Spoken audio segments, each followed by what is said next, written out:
God bless you po, Sunday.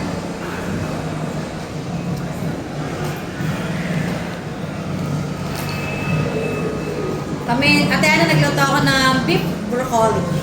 Kailan? Kagabi. Nasa po hindi. Ano? Sarap na yun. Yan, sa palengke, 400 pala kilo noon.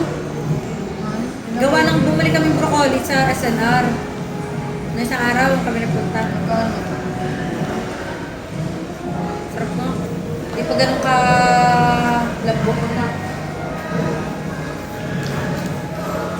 Ay, session ko na mamaya. Bukas na, katop na. Oo nga. Lagay na nila 0 eh. Kupal. Nilagay ka nila? Oo, wala ang benta. Normal yun! Dami namin walang benta. Ano ata kami, di ba eh? Normal yun! Huwag kang matakot! Hanggat nasa concept ka, bebenta ka. So, asawa kong tagal.